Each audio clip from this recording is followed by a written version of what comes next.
finally, I can't take anymore, and I yell at Billy. But we're out in public, in Kabul, Afghans all around us, and now everybody around us hears very clear English. And all of a sudden, every eye within a half mile is staring at us. And I'm thinking, oh, what have I done? Grab everybody, we get in the car, we're taking off. We are convinced we had somebody following us, and we're thinking, oh, here it is. Here's where this starts. They're going to try to kidnap us. We got to go. On my orders, the United States military has begun strikes against Al-Qaeda terrorist training camps and military installations of the Taliban regime in Afghanistan. Welcome to Socialite Crime Club.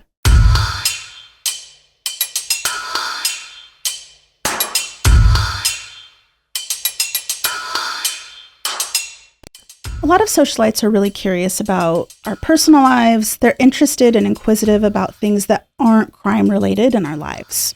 I was thinking maybe you could tell them about your midlife crisis. Oh, I don't know that I want. Why would we do that? Well, because ultimately it's how you and I came to be. All right, I'm just not comfortable with it. I think maybe I have the trigger this week. But at the same time, I've got to be honest. I was not like your average fat white guy going through a midlife crisis. I didn't go buy a pair of skinny jeans and a Harley. I jumped in the deep end and when I went off. So mine's a little bit out there. Today's episode of Socialite Crime Club is considered a whisper crime.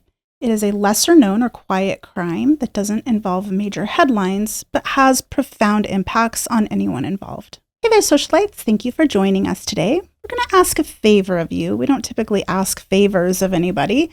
However, we do have a great sponsor who is helping us out. They want to get the word out about their products. That is Aura. You can find them at aura.com/Socialite Crime Club. And we ask that you go, just click that link, see what they're all about, take a free trial run of their stuff, tell us if you like it or not. They just have a lot of different things on their platform that allow you to manage your finances and monitor them a little bit better, make sure you're not part of a big fraud, scam, or invasion, and a lot of other resources and tools for you to monitor your kids' online activity, in addition to following up on scammers that might be contacting your phone all the time, especially during this voting season, or just trying to get information from you at all. So help us out. Go to that link and get yourself a free trial. There's a lot to unpack here. So I'm going to go back to May of 2010, just to set the stage a little bit. I was burnt out and I was kind of disgusted. With what? My job in general, my leadership at my police department, some of the policies and procedures, just the direction I felt that the agency was going, that wasn't a good direction. We had a pretty high profile incident where we had an officer that was killed. And in the course of that investigation, it revealed a lot to me about some of the type of leaders we had and some other people in our police department that I just couldn't get behind. And then remember when a shooting gone south? Yes. That case had just happened, and I was really disgusted by the lack of taking responsibility as an agency. That's somebody we should have fired right then and there, but they just strung it along and made it worse. Mm-hmm. And overall, I found myself in this really weird spot. And at the time I was a sergeant with our violent crimes unit. So I was very, very busy. Lots of call out, lots of, pretty violent crimes that I'm working on a regular basis. I just wasn't enjoying my job like I used to. Okay. My marriage wasn't going too well, Oh. Which I will take a large chunk of that responsibility. I think I was probably a really hard person to be married to at that point in my life. Was it primarily work related, do you think? A little bit, no. Now that I think about it, no. There was a lot of things going on there. We're not going to go down that. We all appreciate your honesty. That will never be an episode. I just wasn't in a good place. And I wasn't a fan of counseling. I'd never have really been I'm not the type of guy who's just going to go into counseling. So I was trying to figure out what I need to change. What is it that I could do that's going to kind of jumpstart, get my spark back, Yeah. And I figured, what's better than a war zone? Oh. Yeah. So a friend of mine had just called me a couple of weeks prior to all this happening, and he was recruiting for a program called the LEP, L-E-P, Law Enforcement Professionals. And it is a military program that would embed law enforcement officers in military units. Okay. I need to explain what I mean by embed, because this isn't, it'd be fun just to go hang out overseas with a bunch of military. No, it it's pretty hardcore. So in 2006, this actually came from the Marine Corps. And the Marine Corps was doing a big evaluation of lessons learned both in Iraq and Afghanistan. And they realized they have a lot of young soldiers who are going out and doing patrol missions. But because we weren't in kind of the classic sense of a war, it was more of we're providing assistance to a host country and we're helping these countries try to rebuild and establish infrastructure and develop rule of law. Your support units for a country that's just developing into elevated method of war. Right. Basically. And a lot of these units were training their foreign counterparts. So they're training the Iraqi army, they're training the Afghan army at the same time. And what was really interesting is they realized we have a lot of young kids. They're just trying to figure out how to do their military duties who are now being put in these roles where they're literally acting almost like a police officer on patrol. So the Marine Corps had a little strike of genius and they're like, hey, what if we took very seasoned, experienced police officers and we literally embedded them in these military units. So when they're out doing their thing, whatever that thing is that day, we have a somewhat experienced, knowledgeable police officer with them that they could rely on and they could learn from. And they maybe this guy's seeing or this gal is seeing something that they're not seeing. Sure. So in 2007, they decided to launch this as a proof of concept. Incredibly successful. It changed a lot of the ways they were doing patrol. The units that had these resources couldn't speak enough about them. So in 2007, they proved it through a proof of concept, and now there's this massive scale. And what they're trying to do is get experienced police officers embedded in our military units throughout Iraq and Afghanistan. Okay. That program went so well that going into 2009, they decided to maybe do a little spin-off of this program called the IS program. So this is the LEP IS program, IS being investigative surveillance. Okay. And the concept here was, hey, the military can't just go out and do missions in these countries without their foreign counterparts. So, for example, in Afghanistan, if they were going to go out and effect some type of rule of law, arrest, whatever it might be, they had to coordinate with the Afghan National Army. I'll refer to them as the ANA a lot throughout this episode. And that has to get approved. So everything the U.S. military is doing is actually being reviewed and approved by the Afghan government or by the Iraqi government. Okay. And it kind of hemmed a lot of things up. It's a lot of leaks, a lot of information gets put out there that isn't necessarily good. So they came up with the concept of, hey, what if we took undercover police officers from these countries? So in Afghanistan, they have the Afghan National Police, the ANP. What if we took a handful of Afghan police officers, put them in an undercover role? They can go out and work in a vacuum now where they're not getting things approved all the way up to the top tiers of the government. They can report back through an intermediary, if you will, me, and then I can work with our military units to help support these different investigations. And that was the concept of the IS program. Well, at the time, there is a task force called Paladin. And what Paladin was is all about taking improvised explosive devices out of the field, the battlefield, if you will. There were more fatalities from IEDs than anything else in this war. So this was a major issue, not just for U.S. military, but even civilians in Afghanistan, civilians in Iraq. This was a major problem. And what they had found is that these cells that were bringing in the IEDs, building them, deploying them, function very similar to drug cartels. If you've worked a couple drug cartel cases, you're going to find a lot of overlap on how IED cells work. So the plan was born. Let's bring in some undercover police officers from the U.S. to mentor undercover Afghan police officers and see what happens. Okay. And this is when you got the phone call? This is when I got the phone call. And I was thinking, no, I don't want to go to Afghanistan. That's a terrible idea. And how long did you actually determine it was a terrible idea to making it a good idea? I'd say a day. Put a lot of thought into it. Literally within about 24 hours, I thought, this is not a phone call you get every day. And I probably wouldn't get another one of these phone calls. And yeah, this will probably fix my marriage. Oh.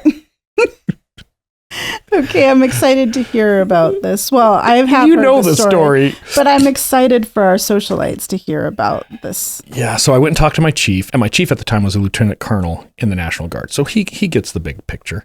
Mm-hmm. And he made it really clear to me that, hey, here's kind of the thing. If you go, I fully support this, but you're a sergeant. I can't just have an open sergeant's position. So if you go, I need you to resign. We will always hire you back. We'll give you your seniority back, because I had really good seniority at this time as well. But I'm not going to hold your sergeant's position. And I hated being a sergeant. It was too administratively heavy. Like I wanted to be in it with my people, not admin guy. So it's a win-win-win at this point for you. That's what pushed me over the edge, is I was thinking, wait a second, I can get out of my sergeant's position. I can go do whatever I want for however long I want to do it. And then I can come back and I still have my seniority. What is there to lose? Right, This is brilliant. Mm-hmm. Why doesn't everybody do this? Mm-hmm. Okay. So off I went, and it was a very interesting little journey we're going to talk about a little bit today. Okay. First, I've got to explain some military genius, because it was the first thing I realized is how smart the United States military is. Oh, okay. Are you ready for this? This will be interesting, yes. Now, if you have to think, what is their primary function? We got to train people to send to a war zone to put them in a really dangerous situation.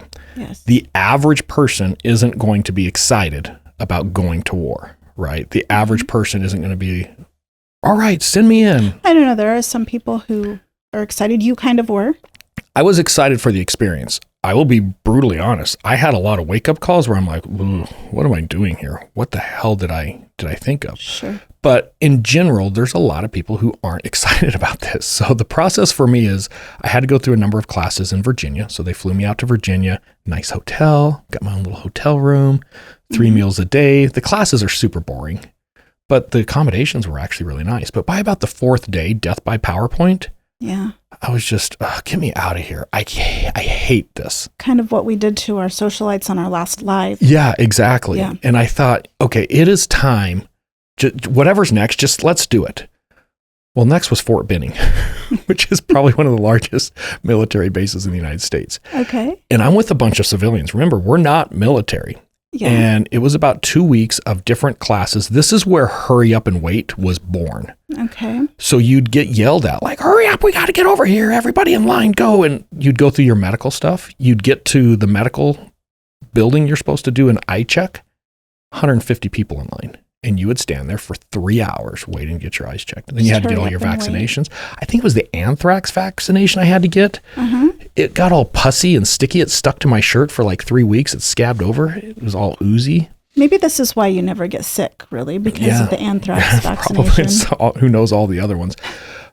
But again, by about the 4th day, I thought, okay, this is terrible. I don't care what's next. Just get me out of here. And I was really excited to get on a plane from Fort Benning and fly to Ali Salim, which is a air base in Kuwait, and it's just a transient base. And what I mean by that is where most troops come in, and then you get flown into Iraq or Afghanistan, but it's kind of a central processing. Think of it as the administrative side of you getting into the other country, maybe? Yeah, think of it as like Grand Central Station. Everybody comes there, and then eventually your train comes, and you go to wherever you're finally going to end up. Okay. Terrible base. Terrible. It's hot, windy, sandy. Nobody cleans up after themselves. So you have these people just coming through these bunks. So you finally get a bunk, and you're like, it's. How long are people typically there? You know, the goal is to get people out of there within a week or two, but I talked to people that had been there for a month. It's just not a good place. So, but again, by about the 3rd or 4th day, anything, just get me on a damn plane. Mm-hmm. And it wasn't until I was landing at Bagram Air Base, just north of Kabul, that I realized, they tricked me. I was so excited to get on a plane to fly into Afghanistan. So it's not so much that they're smart as much as they are cunning. They just realize how to make things miserable. So no matter how worse it gets, you're kind of excited for a change of scenery. Even if that's worse than where you were before. Yes. So where did you ultimately end up? So I ended up initially at Bagram. And Bagram's just north of Kabul. It's the biggest military base at the time in Afghanistan, with maybe the exception of Kandahar, was pretty big as well. Okay. But I had more training. So I had 2 more weeks of training that I had to go through in Bagram. Now, it's really important to understand this is 2010. This was one of the deadliest, bloodiest years of the conflict, especially when we look at casualty rates for coalition forces to include the U.S. military. 2010 was no joke. It was the Wild West out there. The Taliban was offering cash reward for Americans. So they made it very clear, hey, you are a target. And when I get into what my role was here in a minute, people will probably see why it was very unsettling to hear some of these stories. But don't worry. There's training we're going to put you through to help prevent you from getting kidnapped and put on a video where they're cutting your head off. We've got you. Okay. So I'm thinking this has got to be some really high-tech, cutting-edge training. Yeah. It was how to blow a whistle. I went to an hour-long class that the U.S. military put on where they issued you a rape whistle. Okay. And did they call it a rape whistle? It was a rape whistle. Yeah, it was. Everybody called it the rape was whistle. Was it silver or those little red plastic? No, it was orange. It was like bright fluorescent orange, so you could find it in a jam. Like the kind you'd have on a life vest on the plane? Almost, yes. And then the idea was if you were in a public place or you found yourself just getting bum rushed and all of a sudden you're getting drug off by the Taliban, get your whistle out and start blowing your whistle as loud as you can so that people will hear and maybe they'll come help you. You're not supposed to fight back. There was no defensive training. I threw my whistle away right after that class because I thought the last thing I'm going to do as I'm getting drug off to get my head cut off is going to be blowing this damn whistle. Like there's got to be something better. I'm imagining this happening and it just seems very unrealistic. Yes.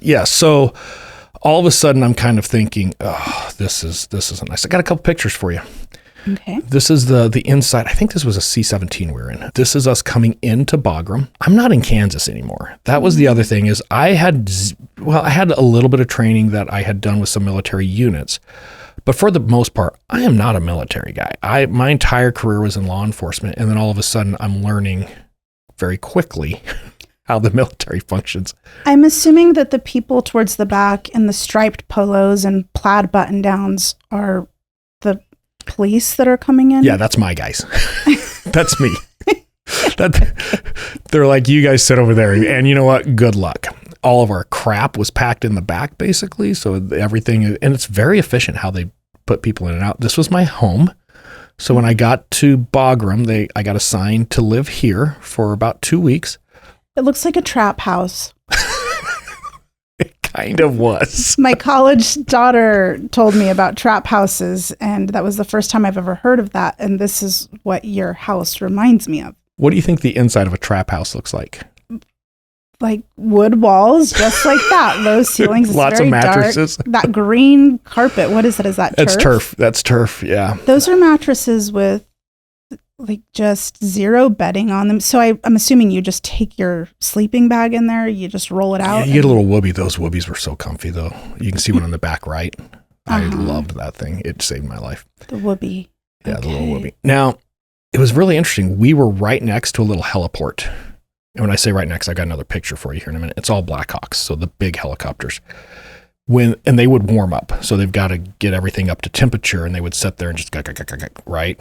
Sure. It would shake our whole shack. You would swear the roof was coming off. I could see that because it doesn't look very well pieced together. This is out the back door. So when I say out the back door, I mean literally out the back door. And when I first got there, I used to get super pissed because this would happen all day, all night, 24 hours a day, nonstop. Mm-hmm. And I'm thinking, who built this stupid shack here? What an idea. But then I learned this is the medevac base. Every time one of those helicopters was warming up, it's because somebody was in dire need of medical attention and they were going and saving. And all of a sudden it kind of humbles you that, okay, shut up and take the shaky shack. Yeah. You should be really happy where you're at. Yeah. Was that the only lock on the door there? The top right? Security was pretty high. You know, this is the same base. If people do a little research, this base was actually penetrated by the Taliban a few months before I got there. They had got through the wire and there was a pretty crazy shootout inside of this base with, I think it was about 20 Taliban forces. So yeah, I mean, that lock is clearly going to hold up with, don't worry about it. Well, I guess it doesn't really matter with the whole building being wood if they just wanted to start Well, you never shooting the lock your place doors. up. You never lock your doors because people are coming and going all the time. Right. After about a week, I did get another training, and this one's going to be really important. This was an ATF unit that came in, and they were teaching how to reconstruct explosive devices post-explosion. So if you ever got sent out somewhere where something blew up, they were teaching us how to analyze the remnants, how to collect evidence, and how you could actually piece together maybe what triggered it or what type of explosive it was. So it was really intense training. It was really good. There was one part, though, that they went over and over and over again, just droned on, and it was about don't touch bombs. This class is for exploded ordnances. Don't touch things that haven't exploded. Don't play with them. Don't move them. Don't walk on them. Don't jump on them. Leave them the hell alone. This seems very reasonable. Yes. And after 5 minutes, I'm like, check, got it. An hour later, while they're still droning on about how stupid people are in the field, and they have to touch it. They have to do this. And I'm thinking, okay, I got it, guys. Move on. We'll come back to that. So I wanted the investigative surveillance program. When you first go in, you don't have a choice. They just take everybody in, and then based on your experience and your training and some of your knowledge, they then decide where to place you, whether you just become a LEP and you're embedded into one of the military units, or you go into the investigative surveillance unit. Luckily for me, I got assigned to the investigative surveillance program, which is the one I wanted to go. I didn't want to just do the LEP piece. Okay. Nothing against those who do. It just, I wanted Wasn't to your do thing. Yeah, I was way more intrigued by the investigative surveillance piece. The problem is there's not like a bus that goes around the country. So I'm now assigned to a FOB, which is a forward operating base, and it's FOB Airborne, which is in the Wardak province, which is just south of Kabul, about 70 miles from me. Okay. When you get assigned and they say, hey, you're going to Wardak, it's not like they say, so-and-so is going to come pick you up tomorrow at such and such time, have all your stuff ready. You pretty much have to find your own ride. Okay. So I'm talking to the other people down at Wardak, and I'm explaining to them, hey, I'm coming to FOB Airborne. I'm trying to figure out how to get down there. And they're like, oh, we got a guy. He'll be there tomorrow. Don't worry about it. So I'm like, okay. Another thing I should clean up here a little bit. Just like the military, our group has a hierarchy, right? We have a chain of command. So we had this, I guess we would consider him our general. Just a pompous ass. So I did not like this guy. How old was he? I would say he was in his late 50s, early 60s, but you could tell he had been like command staff admin his entire career and was very, very snobbish. Very comfortable in that role. Very comfortable. He was very, very particular about how we dressed. And we wore army fatigues. We had all of the patches. If you didn't know what you were looking at, it would be very hard to differentiate us from other military people. But our patches were a little bit different. We had a certain patch we had to wear that designated identified you as the law enforcement. Yeah, but this guy was just a stickler. He would make us do dress inspections, all this. Now, keep in mind, I'm supposed to grow a beard. I'm going to be running around the country in man jams. I've got a picture later I'll show you. This just was lost on me. Why the hell are we doing dress inspections? When we were at Bagram, he never wanted to see us out of uniform, ever. So this guy shows up to take me to FOB Airborne, and I'm wearing my uniform. I got my little green duffel bags. I'm all happy to go, like standing at the bus stop first day of school. Yeah. And he gets out and he looks at me and he's like, you're going to get us killed. And I thought, oh shit. I don't know who this guy was. To this day, I don't know who he is. He had a beard. I think he probably worked for a 3-letter acronym at some point. Was he wearing man jams already? Was he already an Afghan guard? Yeah, he kind of looked Afghan to me. He had the beard. He had the little hat. But he spoke perfect English. He was definitely American. No doubt he was American. Okay. So he tells me, leave that here, get in. And keep in mind, too, they have what they call outside the wire. So the idea is whether you're on a forward operating base, some type of a combat outpost, whatever it is, they've got a perimeter, right?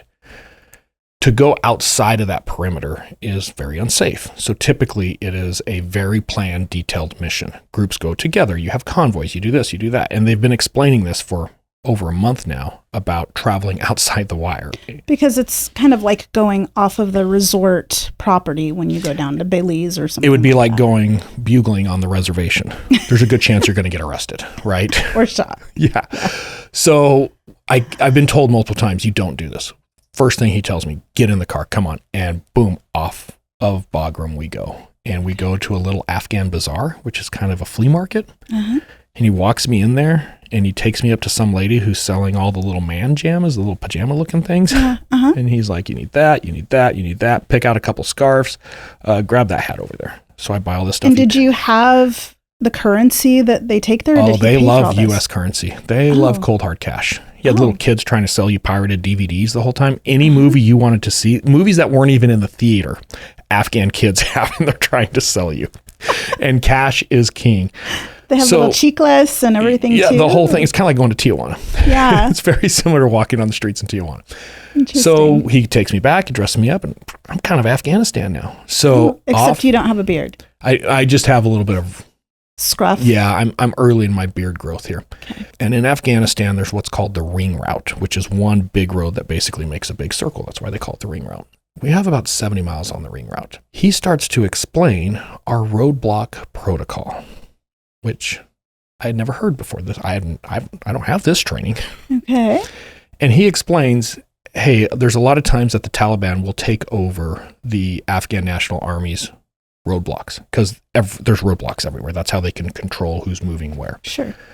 He's like, the problem is you don't know if they're Taliban or Afghan National Army until it's too late. So we're going to go through a series of roadblocks as we travel down to Fob Airborne. I'm letting you know now, one of these roadblocks could have been taken over by Taliban. So the NA doesn't have their own particular uniform that you'd be able to tell? Oh, they do. Or the Taliban kills them and takes their uniforms? Well, that too, or there's a lot of Taliban who are in the ANA. Oh, Let's just say the vetting process. There's like 6 names for people in Afghanistan. Sure. So when you're born, you get one of the 6 names. So your name you share with 26,000 other people. Oh, okay. There is no real biometrics, fingerprinting, DNA, retinal scan. They don't do any of that. So there's no E-Verify. Yeah, let's just say there is absolutely no doubt Taliban members are within the ANA and vice versa. Sure. It's interchangeable. Okay. So as he's explaining this to me, he says, if we come across a Taliban little roadblock here, they're going to know we're American. Neither one of us speak good enough. I don't speak any. Did he speak any Afghan? I think it was Pashtun in this region that we were in. Okay. And like 10 words. You know, you could order a beer and go to the bathroom. Okay. Basically. But he's telling me, he's like, they're going to know we're American. And if they find out we're American, they're going to kidnap us and they're going to try to sell us or they're going to kill us. So you're going to die if this happens. So you get to choose how. I'm going to die fighting. It's nice of him to give you that choice. You're going to see a reoccurring theme here. Okay. But he explains, I'm going to die fighting. You can choose what you want to do, but I suggest you probably die fighting too. So all of a sudden, he's walking me through his little Forerunner. He has a couple of guns hidden here. He's got a couple of grenades hitting. Keep in mind, I was a dumb homicide sergeant in the valley. Did you kind of wish that you still had your rape whistle? I didn't think about that. It's a Taliban checkpoint. I just start blowing it. It would probably distract the hell out of them all enough that I could give me a second to do something. To pull yourself together. This was my first day off of a controlled environment of me in the IS program. And I'm realizing I'm driving 70 miles. It's getting dark. I'm going through these roadblocks. Every roadblock, you don't know what's happening. Things got real very quickly. Yeah. We get to Fob Airborne. I'm checking things out. It's nighttime. I meet my partner, my buddy, who I'm going to be partnered up with. He runs me through a couple things. And then I'm headed off to what's called the MWI, which is where you can make phone calls. So I'm going to call my family. I'm about halfway there. Mortar attack. Yeah, we get mortared. I've never been mortared. I've never been around mortars. I'm a dumb cop from a large municipality. Where were they all coming from? How far away were they? I don't know. I know they were just landing around us. So all of a sudden, areas around me are starting to blow up. So what'd you do? I ran as fast as I could. Okay. When it gets dark in Afghanistan, it's a different type of dark. There really isn't an electrical grid.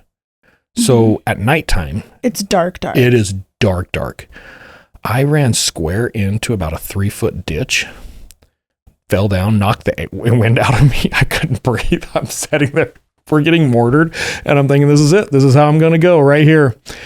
There could have been IED or something in that ditch for all you knew. Yeah. I laid there in the ditch for a while. I got back to the little area everybody was at. They didn't even get up. everybody just kept going about their business. They're like, this happens at least once a week. It's no big deal. They're terrible shots. So you said you were about halfway there, though, when this happened. Like, how far away, how much longer did it take for you to actually get to where you were going? Well, afterwards? Yeah. I don't know, maybe 5 minutes. It's not it's not a huge base. Oh, but I laid in the ditch for my first mortar attack and tried to just catch my breath. It was very, very much a wake-up call. This is how you do a midlife crisis. Yeah. Now things are changing in your life. See, this is how you provoke change. All right, let's get into starting with our team. So I've got a picture. I'm going to blur out a lot of faces. So throughout some of these pictures we're going to put up here, you're going to see the faces are blurred. I don't know where these people are today. I want to be careful with this. Things are still not good over there. But I get assigned to decent accommodations. I get a CHU, my own little CHU, containerized housing unit. It was your very own? Yeah. Had my own bed. Was it like a Connex container when they say containerized? No, it was wood, but it was pretty nice. I had a mouse problem. I had about 50 mice that lived with me. That's no different than now. We had a really nice gym, though, and I start to get introduced to our team, which is the picture I have here. One of our partners, his wife, I believe she was a teacher, like a kindergarten teacher, maybe first grade. Okay. She sent a big box of crayons and coloring books, which is what everybody has at the table here. Okay. You're talking, most of these guys are in their 40s and 50s. And have never seen Crayolas. They were young when the Russian war was going on. These guys have grown up on war. They're a different breed altogether. They lost their minds over coloring books and crayons. We couldn't get them to focus. We had to take them away later. They were worse than kids. So is one of your team actually showing them pictures in a coloring book? Is that what I'm seeing? That was our interpreter. We're going to call him Billy, but because everything is in English, he's reading them a story and they're very enthralled. Wait, so they sent the crayons and coloring books for these men? Well, it was supposed to go to the kids in the village, but it never made it to the kids because they liked it so much. They just started coloring and... Constantly. We would have little colored pictures all over the office for months. Were they good? No, they're terrible. They've never colored before. It's like kindergarten. They couldn't stay within the lines or anything.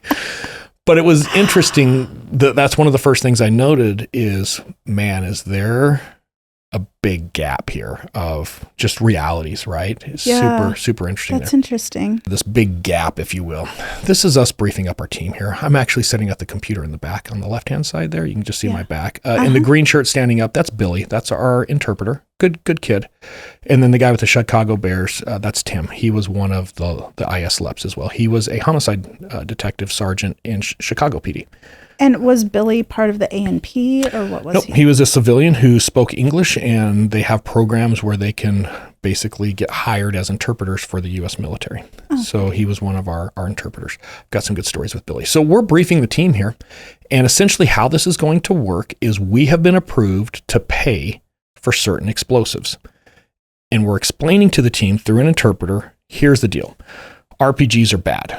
For every time we can find an informant that turns over an RPG, we will pay them X number of dollars. If it's a landmine, if it's a tank mine, if it's a rocket, here's the price basically for all these different types of explosives. Like drugs, almost in grams. It's the exact same thing. Here's the street value of drugs. If you get an informant and we go out and buy 4 pounds of Coke, here's what we'll pay the informant for getting us that 4 pounds of Coke, right? Okay. Very simple. Yes.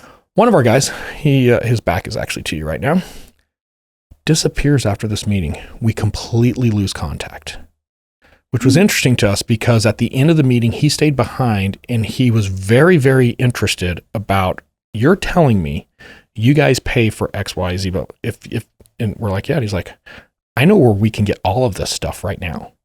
And we're like, yes, that's the whole idea. Go out, make the contact, let's get involved with them, and we're going to go out and buy this stuff just like we would drugs. So he leaves.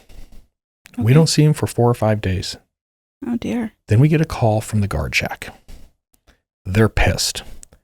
They have an Afghan national asking for us, who has a small truck full of explosives, sitting at the perimeter gate of a forward operating base. And it's this guy. And according to him, we told him to go get the explosives and bring them back to the base. Oh my gosh. So he was just driving around the country for 4 days picking up explosives? He told us he knew everybody that had these. So he went around the country and said, give me this, and that. I'll bring your cash back. They're going to pay me for these. And he filled a truck full of bombs and brought How it does to he us. know all these people? They're his cousins? Like I said, there's a very fine line between the bad guys and the good guys in Afghanistan. Right. So we definitely lost that in translation. The other funny story, the things that just don't translate. Billy could speak pretty good English, but we were traveling in Kabul once, and we had a really bad mosquito problem. It's not like you can run to Walgreens. Pick and up some just off. Yeah, you're just kind of stuck with it. So my partner is telling Billy, hey, mosquitoes have very sensitive ears. Very, very sensitive ears. If you sing a song, there's a particular song, the order of words, mosquitoes don't like it, and they'll fly away. So he taught him. It's to the tune of, she'll be coming around the mountain when she comes. Okay. But it's, I have a skeeter on my Peter, beat it off. Oh my gosh. Billy was convinced that this worked. And anytime we were around mosquitoes, he would start singing. Oh no. It got to the point we had to tell him, hey, we're just kidding. That's not, stop singing this. Because we would be in public in places and he would just start singing. Well, luckily the Afghans didn't understand enough English to realize what he was saying. Yeah, but oftentimes we were in front of other Americans and they're like, what's wrong with your interpreter?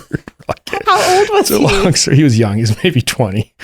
But he was convinced that it worked. So he wouldn't stop. Every time he saw a mosquito, he'd just start singing that song. Is there a lot of folklore and superstition there yeah. that maybe that's why he was so into this? Yeah, I think so. Kind of funny. Okay, so now we're actually doing the work. We're getting some informants. We're working with our team. We're developing intelligence. And we get a day where we have 4 or 5 things going on at the same day. And a couple of them are going to happen at the same time. Okay. So we have to divide and conquer. So this is my first solo mission. And essentially what we had figured out on my part is there's this cache of explosives, some type of IED. They've buried it next to a little village, and they're waiting for a convoy to come by. The convoy is supposed to go the next day. Okay. And this is what the rush was. We can't wait till the next day because they're going to use this IED to hit a convoy. Okay, and how exactly did you get this intel? One of our undercover police officers is now working with an informant. We're harvesting informants, if you will, around the area, and we're paying them for intelligence. Okay. So this informant came forward and told us, hey, some people in my village have been paid to blow up the convoy tomorrow. The IEDs got delivered. They buried them just outside of our village to hide them. They're going to dig them up tonight and put them in the road. And tomorrow when the convoy comes by, they're going to blow up the convoy. Okay, this is good intel. This is exactly what the position was supposed to do. But we can't wait. We got to go.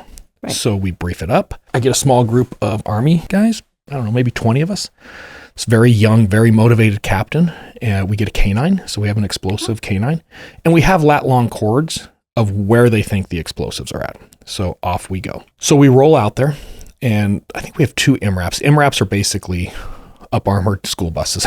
So they put us in these little cars and off we go. We get out to the area. And as soon as we get out, I can hear gunfire. Not too far away, very close. And I'm looking at the captain. Hey, what's up? He's like, oh, we have another unit that's about a couple miles down the valley here.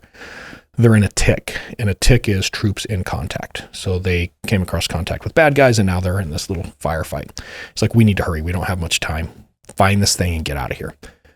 So they let the canine do its job. The canine's not hitting anywhere, which makes me feel terrible because I've drugged these guys out. It was about an hour drive to get down there. Mm-hmm. Big thing where we're going to save everybody the next day of this convoy. And now we can't find the explosives. Oh no. I'm thinking, oh, this is terrible. But I didn't want to give up. So I started walking around searching too, which you're not supposed to do because you're supposed to let the canine just do his thing. But I'm thinking this is going to make me look stupid. I got them all fired up for nothing. And as I'm walking, all of a sudden, I kind of feel this hollow feeling. And it's hard to explain if you've never experienced it. But as a homicide sergeant, a homicide detective, I have been to buried body school. And believe it or not, there is schools that focus on recovering bodies that have been buried. Yeah. And if you've done enough of that, when you walk over a recently dug grave, it feels different. The earth is softer. It's hollow. It has almost a little bit of spring to it. And I know that sounds very, very crazy, but trust me, the first time you go out looking for a body and you feel that, and then you dig up a body, you will never forget it. So I walked through this little area and I felt that. I thought, oh, somebody's dug something. And you couldn't tell. It was cleaned up really well. So I called the captain. Hey, captain, come over here. And I'm explaining to him, this is going to sound weird. I went to buried body school. You get this feeling. See my tracks right here, just walk in my tracks. And he takes 3 or 4 steps on it. He's like, oh, yeah, I feel that. I'm like, I'm pretty sure that's going to be our IED. He's like, that's actually really cool. Hey, Lieutenant. Calls the lieutenant over, explains the same thing. Hey, Sergeant. Calls the sergeant over. Pretty soon I realize the captain, the lieutenant, the sergeant, and myself are pretty much jumping up and down. Doing everything the ATF told you on an not IED, to do. yeah. And then it dawns on me, shit, I listened to that for an hour and I still made the mistake. So at that point, we start digging it up. I've got a handful of pictures for you. You're digging up a bomb that they told you not to touch, too. Well, we got to do something with it. So if you look, we had an EOD Couldn't you tech. have called a team out? We have an EOD. We are the team. That's like the cops calling 911. We are the team. This is it. I thought maybe there'd be a specialty unit who We had an EOD guy with us. Good. Oh, you did? Yeah, he basically told us what to do. So if you look, do you see the little white? There's just a little bit of white fabric that's exposed where we started to push back some of the dirt. It's a kind of a plastic weave gunny sack, for lack of a better term. So as we start digging more of it up, you can kind of see how it takes shape. We got 2 of these total. They were buried kind of side by side. This is us. We've dug one of them up. That's a little det cord that goes in the side. So you would attach a blasting cap to that and then trigger it. Off to the bottom right of this picture, you can see that little wire that's rolled up on a little piece of wood. It's red. Yes. It's lamp wire, and then there's just a little switch right there. So that's the actual detonator. There's the K9 that didn't do his job. But he did hit on it once we pulled it out of the hole. Like, no shit, Rex. Good for him. Was maybe he in training? No, I don't know. His name was Rex? I doubt it. No, we know why he didn't hit, which is really interesting. I'm going to show you here in a minute. There's a close-up of, this is the trigger, if you will. This is how they would detonate it. The little blasting caps, the det cord that actually runs inside. Couple really cool things. I don't want to get too far in the weeds here, but we had entire crime scene labs that came basically in Connex containers. So when we came across something like this, one of the things that the LEP program really helped promote is soldiers see this as, that's going to kill me or my buddy. Let's get rid of it. Cops see this as evidence. So we take tape samples. We take as much of the evidence because we're going to blow this up in place, but we seize as much as we can as evidence first, send it to these little crime labs that we actually have in theater. Mm-hmm. They'll give us fingerprints off of the tape, and then we have a little device that we can go into villages and we can fingerprint everybody in the village. And they're just allowing their fingerprints to be given? They just do it? Yeah, because we tell them you're going to do it. And they're just okay with this. Do they ask what it's for? Well, they're not going to tell us it's against my constitutional rights. Well, I know that, but they're not, I don't know, they're not. They just go along with it. Yeah, we took pictures of them. We would roll their fingerprints, and we have these little SD cards in this thing that we're doing the fingerprints. So all of the bad fingerprints would be loaded up. So as soon as somebody rolled their fingerprints, if it was a match, it would tell you, hey, it's a match. And then a Black Hawk would come and scoop them up, and we'd never see them again. Wow. That was really interesting. Yeah. We cut it open. Check that out. See all that black stuff underneath there? Yes. Instant coffee. Oh, it almost looks like fertilizer. Yeah. Well, it's kind of similar. What a lot of people may not realize, instant coffee or dehydrated coffee, it's an excellent oxidizer. And when you're dealing with explosives, an oxidizer will dramatically increase the power of that explosive. So in this way, they could use HME as homemade explosive. They could use a very small amount of homemade explosive, pack it around this dehydrated coffee, and it would increase the power of that homemade explosive by up to 50%. Wow. Okay. Here's the problem. Afghans don't drink coffee. You don't drink run a lot of tea, right? Yeah, you don't run to the local Afghan corner store. Pick up a can of Folgers. Yeah, it doesn't exist. The only coffee that's in country is on U.S. military bases or other coalition military bases. Oh. So it makes you wonder, where are they getting the coffee? Now, are there a lot of Afghans who work on FOBs? Yes. This is the problem in Afghanistan. There was so much intermingling of Afghan nationals with coalition forces. Those lines are very, very hard to define. And the compromises that happened as a result, I get it. Everybody wants to be friends. Let's help. Yeah. But you can't avoid the problems that causes as well. Yeah. And in this case, they're using stuff that they're taking off of military bases to blow up convoys and soldiers. Right. Got a video here of us blowing it up. But what's kind of interesting in the audio is when they end up blowing up these IEDs, and it gives you an idea of just how powerful these IEDs. Imagine this with a car sitting on top of it. I mean, you can see the trees shaking and all that, but you hear everybody like, yay, we got the IED. And then you can hear the captain in the background like, get your asses out of here. Because remember, there's still a firefight going down the road a little ways. Right. Okay. So kind of an interesting little take on that. So that was my first success. I was able to recover an IED, which is kind of cool. Good job. Thanks. This is our team. We got them a safe house. Oh, those are nice windows. Yeah, just down from the fob. It was very clean. It was just windows. built. So we had just moved them in, and the idea here is this is where they could stay when they're in the area working. We can go there and stay.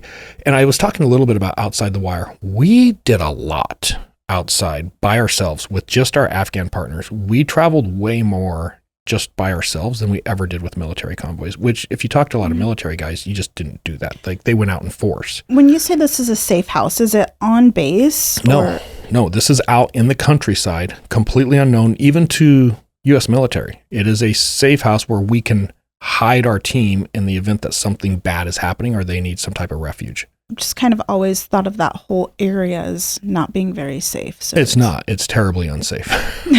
That's my point. That's why I'm trying to figure out the word safe house here, but okay. Yeah, that's my point. And there's a wall all the way around it. There's a big gate so you can bring vehicles in. It has kind of a courtyard. But this was one of the first big successes for FOB Airborne IS program is they got this house built, and it was the team before us that did most of the work. Mm-hmm. But we finally got the house. We could move them in. We got our guys weapons. So they got some new handguns, got some rifles. Okay. My buddy and I've got to go to Kabul, got to run an errand, drop off a car to get some maintenance basically. Okay. And we leave our team at the safe house with all their new toys, do some training later. We come back from Kabul. They just couldn't wait. But this is Afghan culture. Brand new safe house. And the idea is it's hidden, right? Nobody knows what's going on there. Did they draw targets on the new walls with crayons? They drew targets on the new walls, and then they spent the afternoon shooting the new guns at the targets on the new wall. Oh my God. So now the whole neighborhood's been listening to gunfire inside of this complex all day. Well, clearly one of them is a much better shot than the other. Yeah, that's true. But we had to explain the whole concept. Hey, the idea of a safe house is we keep a low profile. We don't spend the afternoon shooting guns inside the courtyard. But it's a really good example of that lost in translation between what we're trying to accomplish and what's happening. How much ammo did they actually use? And I think pretty much all of it that we left. Oh, we have to go get more. We have a little bit of an allowance. Did you explain all of this to them, the consequences of their actions? Yeah, don't do that again. We have a shooting range. We'll take you to the shooting range. We worked for a couple months. We have a lot of little missions that we ran. Very, very successful. We seized a lot of explosives, which was kind of cool because the young military kids just loved us because they're the ones driving these convoys. So when they go out, like that last one that I showed, and they see, hey, these guys got some big IEDs, that would have screwed us up the next day. They love it because they're thinking, man, this is making a difference. Yeah. So it gets addicting. It gets very addicting. And it's dangerous because then we'll take another chance or two. We'll take another chance. Right. We had an informant that was giving us a lot of really good information on supposedly this huge IED storage facility. It's underground in tunnels. Mm-hmm. Ooh, tunnels. Don't ever trust people when they start talking about tunnels. But anyway, the idea was if we can get a mission to where this tunnel is, and now we have a latitude, longitude, we can make a big score. That's where they're all being held until they're sent to these little villages to actually be deployed. So it's the big sweep. We should have known because we went to a certain team, and I'm going to leave names and the different teams out of this, but we went to a certain team that we worked with that was assigned to us. And they're solid dudes. They get into a lot of stuff. Okay. They looked at it and they're like, there's no way we're doing this. This is a setup. You guys are going to get killed. We're not doing this. Okay. And were they right? I'm alive. So we went to a couple other teams. Now we're trying to shop this with different special operations teams to say, hey, we have this intel. We want to go do this. It's outside of our area a little bit, so we need support. And we couldn't find anybody to take it, which should have been the first sign. Red flag. For us, we just tried harder, and we finally came across the Kiwis, New Zealand Special Forces. Oh. These guys were awesome. And the Kiwi is not by any means derogatory. When we got to their little compound, here's a picture. Uh-huh. They had the little Kiwi bird. as their what is that, the power bird of the Kiwi Special national Forces bird, maybe. Super cool, super cool to work with. And they told us this is probably a setup. And what everybody was seeing is this tunnel, this compound that we were supposed to go to is kind of in a valley. So you're surrounded 360 degrees by pretty tall mountains, and it would be very easy if they knew we were coming to set up. And as soon as you got to that tunnel area, you're kind of a sitting duck. Yeah. But at the same time, we felt that it was credible enough information that we needed to do it. And the Kiwi Special Forces agreed to do it. So we took an Afghan National Army unit with us. Then we took the Kiwis with us, and then me and my partner. And then the other thing that I loved about the Kiwis is they told us the informant is absolutely going to go with us. And they made it very clear to our informant, you'll be the first one off the helicopter. You'll probably be the last one back on. And you're going into the tunnel. And if the shooting starts, you're going to lead the charge. If anybody dies on this mission, you're going to be first. So there's a level of accountability. And how did the informant respond? He was scared shitless, which is a bad sign. But screw it, we're going to do it. Chinook, we took a Chinook there. If anybody's not familiar with Chinook, I got a little picture here. It's basically a school bus. Is it a Chinook or a Chinook? Anyway, the next video here, this is, we had just landed, and we're going to edit some of this. I won't play the entire thing, but you'll see there's our Afghan National Army. There's one piece I want to cut out here that was really interesting. So they're setting up a really big perimeter around this compound. It's very obvious. You can tell who the Special Forces guys are. They just carry themselves very differently than everybody else. And then you'll see a guy come up once in a while wearing all white. That's our informant. Now I want you to watch this guy walking with the RPG. There he goes across the screen right there. Right there. Pointing it at the back of his Notice comrade. the second one back. He's carrying all the other RPGs. We'll freeze this and zoom in. That's a flower that's taped to the top of the RPG in the guy's backpack. Every time we went out with the Afghan National Army and they had RPGs like this, they would tape flowers to the rocket propelled grenades. So when they're launching them with a flower. And we would ask, like, why are you putting flowers on there? And they're like, oh, we're sending them to our comrades. Hello. It's like the have a nice day smiley face on a rocket. When I say Afghans look at war very different, these people grew up with it, right? It's just a total different thing. So I always got a kick whenever we went somewhere and we were walking or hiking to go somewhere and you had the guy with the RPGs, they'd always have this little assortment of flowers taped to the top of their RPGs. It is a really different mindset when you grow up in war zones like that, right? And what we're zooming in here is we've set a perimeter. So we have a lot of people set around the valley. And there's the compound itself. So you can kind of see it in the trees there. Supposedly there's a tunnel. And you can see what I'm saying by setup. We're giving up high ground. It's just a bad position. A low valley there. And it was a setup. We are going to get engaged as soon as we get over to the tunnels. Where are you engaged from? Are they just the up mountaintops in the around? there? Yeah, exactly where the Special Forces guys are like, this is dumb. As soon as we get there, we're going to get shot at. So just be ready. Where's your informant? He's behind us. I've got some pictures coming up of him here in just a little bit. And why isn't he up front? There he is right there. Because that's the Afghan National Army. He's staying with us. If anybody shoots at us, you shield yourselves with him. Yeah. I'm not going to give our informant to the Afghan National Army because none of them may come back. Yeah. So we're going to keep him very close. Good call. Yeah. All right. Let's move on here. There's our informant in the white. Okay. Yeah, that's me standing guard. We always had to keep him with either me or my partner. One had to stay with him the entire time. Keeping your enemy close. Right. Yeah. Another picture of the little compound as we got up closer there. Oh, we found a tunnel. So we take the rocks off, and sure enough, there was a big argument about clearing this tunnel. And the Kiwis were very clear that the informant was going to clear the tunnel. And the informant told the commander with the Kiwi forces that, hey, no, I'm scared. I don't want to go in there. And he's like, yeah, me too. But you're going first. So there's some explosives, but it's all old, crappy explosives, which the EOD tech caught immediately. He's like, hey, yeah, technically there's explosives. It kind of makes it look like, oh, there is stuff here. This is planted. It's not anything worthwhile. This is all crap explosives. When this you is a say setup. crap explosives, what were they? Outdated things that probably wouldn't even blow up. Like you taking the time to go try to use that somewhere is probably either going to blow yourself up or it's not going to work at all. It just was really third-rate stuff. I'm thinking of Nemo when they're underwater and there's all the explosives underwater, right? So the firefight starts. We take fire for about a half hour, 45 minutes. Got a video here. And granted, this video is going to be shaky. It's because a lot of shit's going on. So just bear with me. We finally got air support in, and you see a white puff of smoke off in the distance. That's where the main force had come over the mountain and had engaged us. And then finally we get some air support in there. They're going to scare them away. We'll just say that. Okay. We don't get any more oncoming fire after this happens. Okay, good.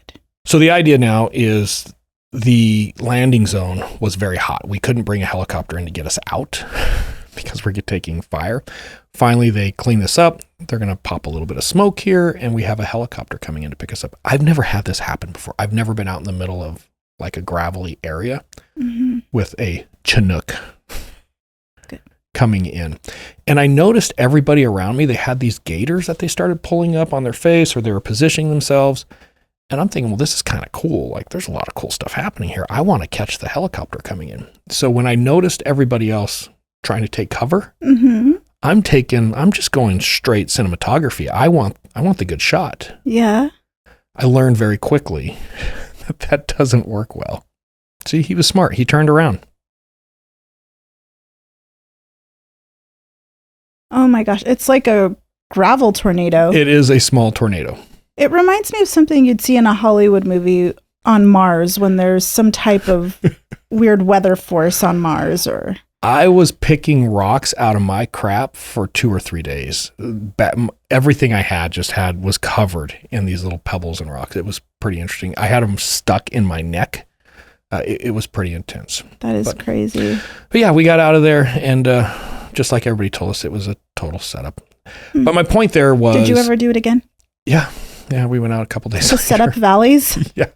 We were dumb. And this is one of the things I wanted to hit on is, we were joking and kind of calling it my midlife crisis. I'm sure in a way it was.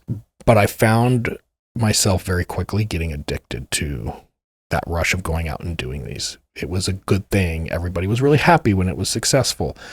And it was interesting because we would go out and we'd get in these situations and we're like, we're going to die. This was stupid. We're never doing this again. But you came back. 24 hours later, we're planning the next one. And I realized, I can see how people get into this. I can see how it's very easy to get caught up in the whole thing. Right. Later on, we're going to move from Wardak, which is kind of central Afghanistan, to very, very far west Afghanistan. We're right on the Iranian border, a little place called Farah. Okay. And there's a mullah there. Mullah's kind of like a religious being. Leader? Yeah, religious guy. Mullah Basar, he was Taliban. Then he wasn't. Then he was. Then he wasn't. He's having a hard time deciding. He's going back and forth a lot. And he is more or less playing both sides. He would give intelligence to the U.S. military to get money and paid. Then he would take intelligence back to the Taliban. And he'd go back and forth. The Taliban figured this out, figured out where he was one night, and decided he was no longer going to exist. So they take out Mullah Basar.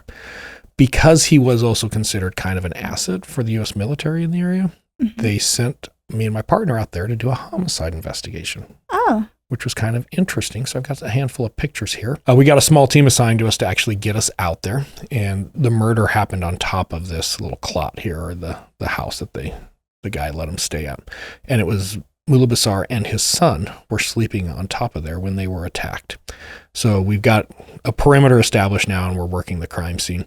If you look at this picture around the window, all of those little darks, the shading, the dots, that's blood spatter. That's high velocity blood spatter. It almost just looks like a darker area it almost looks Adobe-ish. House. If you look at the side of the window that has the glass, right in the bottom center next to the green rail on the right, you can see a little hole.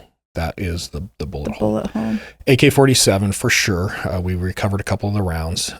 Pretty sure Mullah Basar was standing in front of this window, probably 3 or 4 feet away from the window when he was shot, and then you get the blood spatter. And that's his blood spatter on the back of the wall. Yeah, here's a close-up of what that wall looked like if we were to zoom in a little bit. And then obviously on the window, you can definitely make out the blood spatter. The idea here, though, is we could determine how many shots were fired, how far away he was standing. Would the homeowner know what was happening? because there was some suspicion about So the this homeowner. wasn't his home. No, he was staying the night with a friend who invited him to sleep on the roof of his house because how it would be convenient. safe. And he invited him and his son, or did the friend His know son him? was traveling with him. I don't remember the age of his son. He was older, but it was definitely his son. Mm. We actually found 2 different blood spots on top, and with some other witness testimony that we got, we were able to figure out, okay, the son was over here. You get the round impact. Actually, part of the round was still embedded in the roof there. And then we also could see where Mullah Bassar went down right in front of that little window. So we put a whole investigation together, kind of used our blood spatter and our homicide skills, which was interesting and fun to do again. It kind of got us back in our wheelhouse. Mm-hmm. It was really interesting. We started interviewing the homeowner, and we're doing this through an interpreter. And what's interesting about this is that different language, different country, basic interviewing principles are still basic interviewing principles.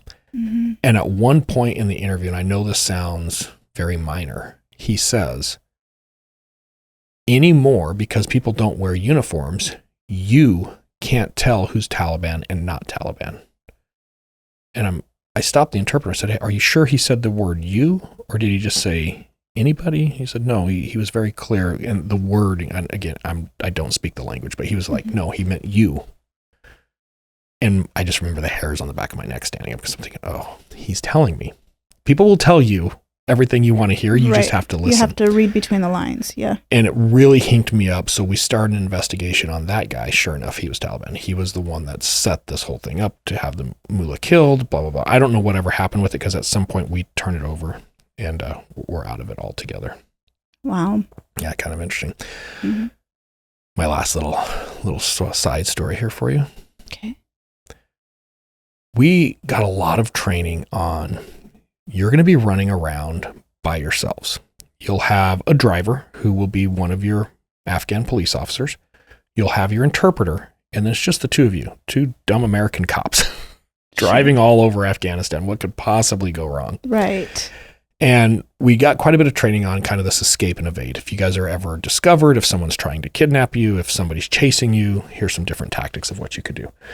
And I want to make it really clear. Our Afghan police partners, very committed. They were a good group of people. And our driver, the reason we used him is he was wired. He was an old guy. He had fought in the Russian war in Afghanistan. Oh my gosh. This guy has been around a long time. He's very smart. He knew his way around town. He knew his everywhere.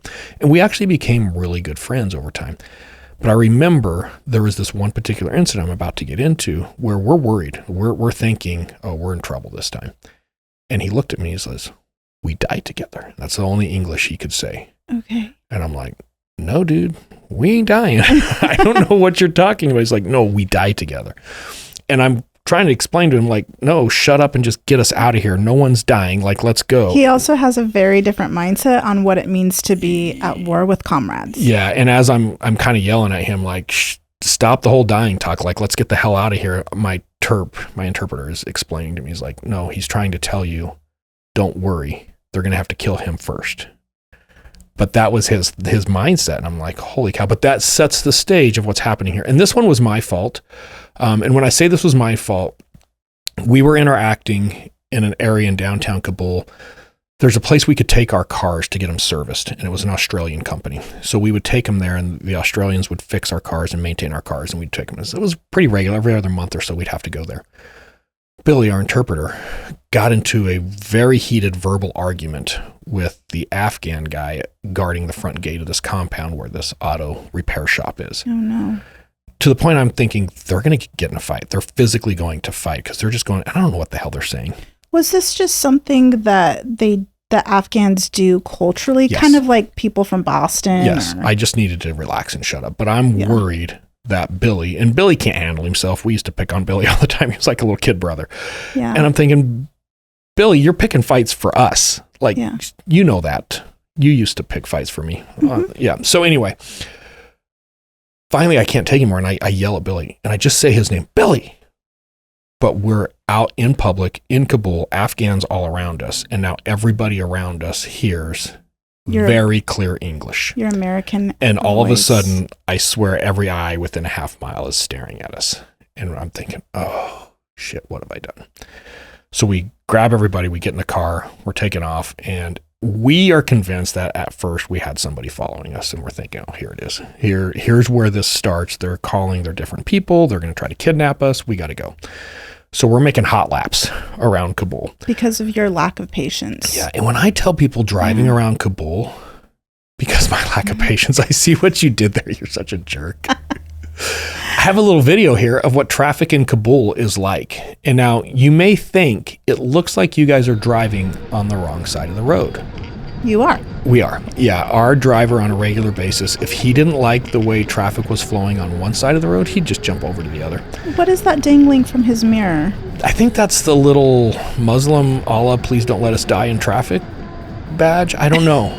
You're going to hear some honking every once in a while, and your instinct would be, of course, people are honking at you. You're going the wrong way head on into traffic. Yeah. It's not them honking. It's our guy honking at them. How dare them get in the way? Yeah. Now, check this out. Are you ready for this? When you want to turn in Afghanistan, no turn signal is needed. And notice there's no stop sign. There's really no traffic Clearly, laws. though, there's another lane of road beyond the median. Oh, here we go. He just turned in front of that car. Why wasn't he using the other lanes of road? That other lane got backed up, and he didn't want to wait, so he jumped the median. And then he knew he was going to hang a left up here, so there was no reason to go back over the median.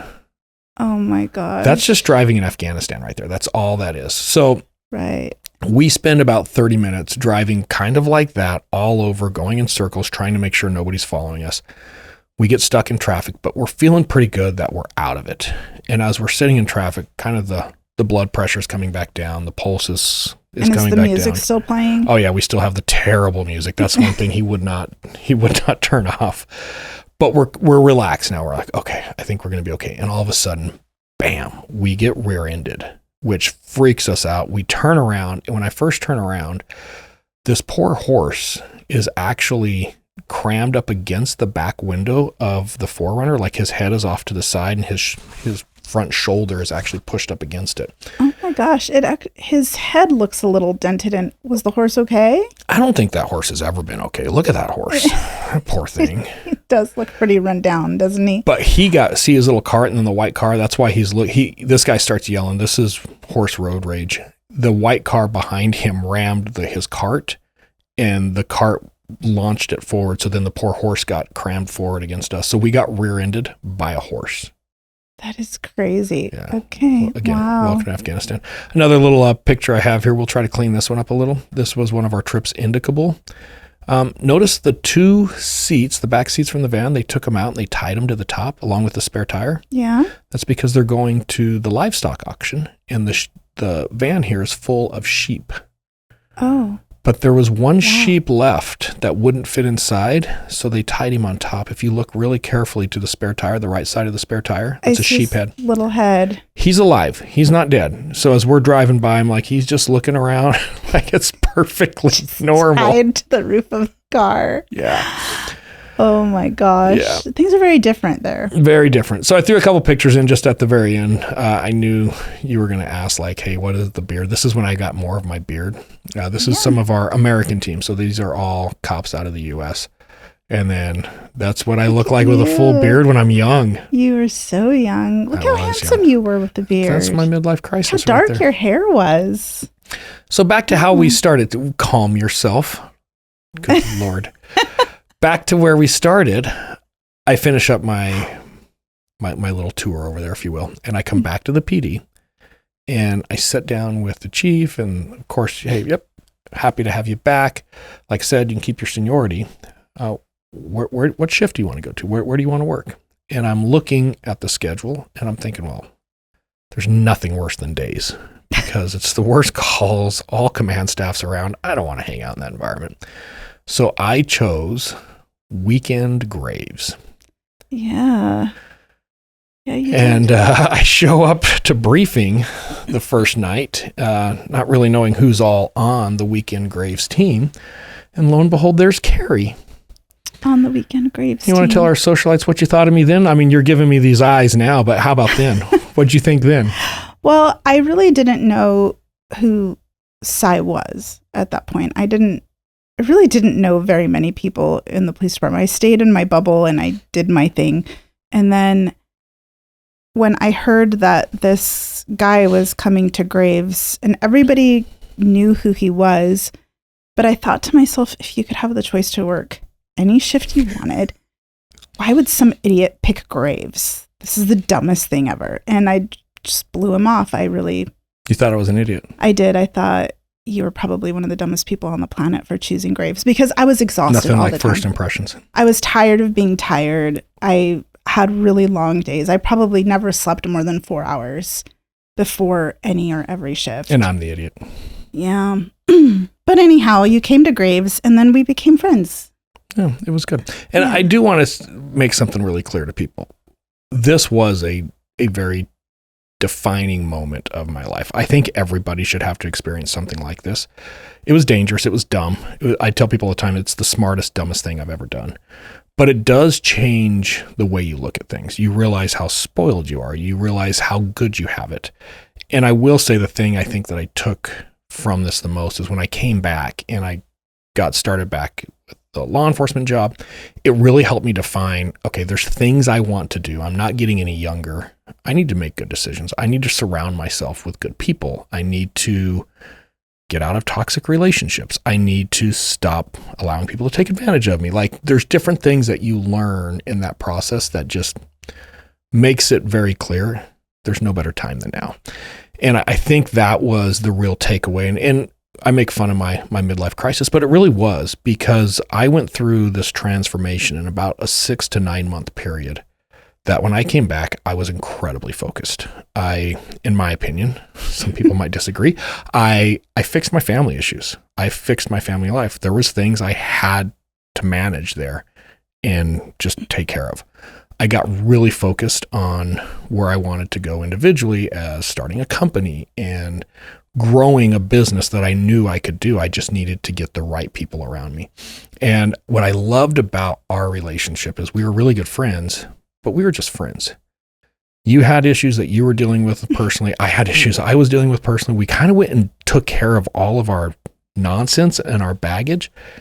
And then later on, we kind of were able to come back together without that baggage. Yeah. And I think that was so important. I'm really, really glad you and I never romantically got involved at that initial stage, because when we did, it was so much cleaner. We had our shit together. You wanted to kind of, but I just wasn't ready. That is not true at all. You lying. I'm just kidding. When we do more of these stories, we're going to hook you up on a lie detector test and have it live where people can see it at the same time. Okay. But yeah, I think the takeaway for this week's episode is, man, don't wait for those things. Challenge yourself. Put yourself in a very uncomfortable role. Realize where your advantages are, what your opportunities are, and then make them happen. Like, nothing prevents you from being successful like yourself. Well, nothing prevents success more so than being extremely uncomfortable in your place in life as well. Yeah, you got to put everything together. And I think that's what this whole thing, the Afghanistan thing, was a wake-up call to me to, okay, get your shit together. Yeah. Like, take advantage of what you have and the opportunities in front of you. And it's been nothing but extremely positive ever since. Well, I think there's a ripple effect to that positivity as well. There's this ripple effect that once you left law enforcement, which you were helping a lot of people there grow, and you were also a mentor to me a lot during that time when we were friends, and you were helping me become a better police You wanted officer. Me to be more than a mentor, but I was like, whoa, slow your jets there, you little hussy. Right.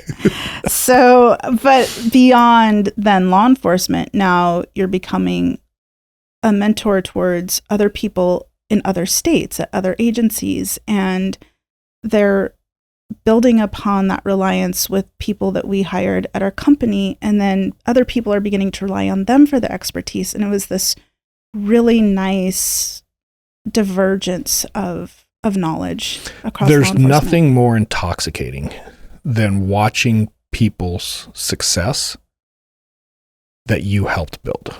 Yeah. I think for me, that's where that training component with law enforcement came in. I love watching young officers become very competent investigators and then go out and do amazing work. It's a very satisfying, self-fulfilling thing to watch happen. Well, then they started taking on their own projects that they would send to you and gather information and resources that helped expand the training because other people were doing really great things, and it was cool to see.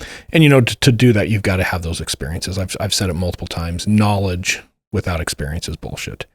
And it's things like this Afghanistan thing, a lot of other things that I took on that I don't think a lot of people probably would, that helps you build that experience to go along with the knowledge. Mm-hmm. And it was really helpful overall with just where things needed to go. Right. So yeah, fun. So there's a little piece of my midlife crisis. It's okay.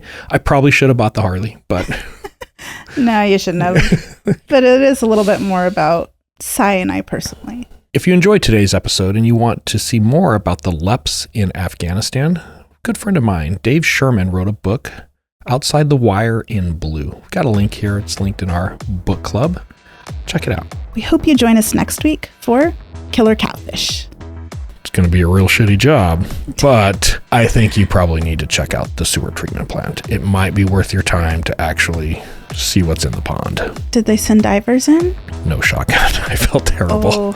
I felt so bad.